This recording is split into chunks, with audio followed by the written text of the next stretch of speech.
ডিম খাবে? না স্যার। হাঁসের ডিম খাও না।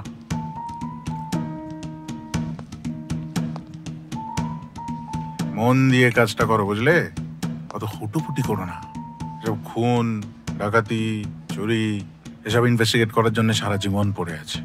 এত বড় একটা লোক, তার সঙ্গে ডিরেক্টলি কাজ করছো, কত বড় ব্যাপার বলো তো। বাবু, আমি মিথ্যে কথা বলিনি। পুলিশ সবসময় এরকম করছে। এই যে দেখুন, আমার স্বামী গায়ে হাত দিয়েছে।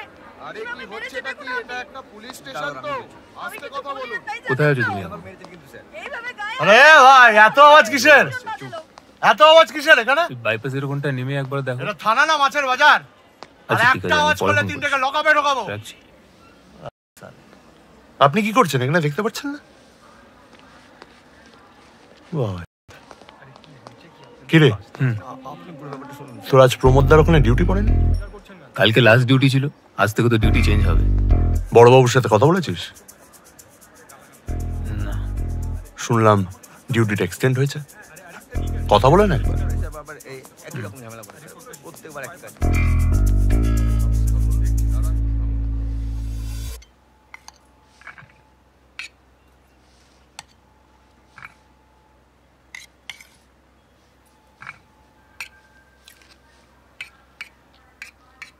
স্যার, হুম।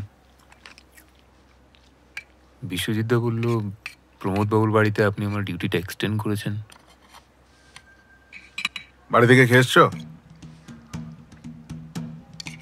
হ্যাঁ স্যার। স্যার, হুম। আমার ডিউটিটা কি এক্সটেন্ড হয়েছে? আরো হপ্তাখানিক করো না। স্যার, আপনি আমাকে বলেছিলেন এবার একটা ইনভেস্টিগেশনের দায়িত্ব দেবেন। সময় মতন ঠিক বলবো। স্যার, 3 মাস তো ডিউটি করলাম আমি। Please sir. স্যার, আমি ফোর্সে এসেছি কিছু করার জন্য। তো করছো তো, হ্যাঁ? জনপ্রতিনিধিকে সুরক্ষা দেওয়া মানে তো জনগণকে সুরক্ষা দেওয়া, তাই না?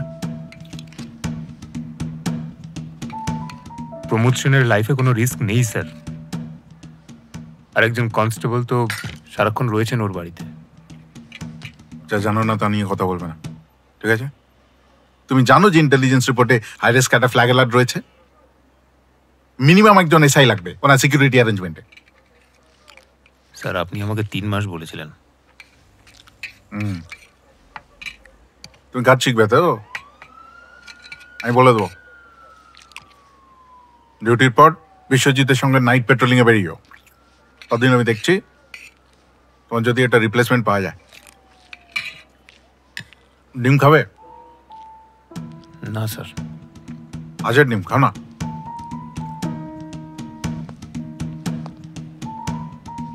মন দিয়ে কাজটা করো, বুঝলে? অত হুটুপুটি করো না। এসব খুন, ডাকাতি, চুরি এসব ইনভেস্টিগেট করার জন্য সারা জীবন পড়ে আছে। এত বড় একটা লোক, তার সঙ্গে ডিরেক্টলি কাজ করছো, কত বড় ব্যাপার বলো তো। হ্যাঁ, আর কিছু বলবে?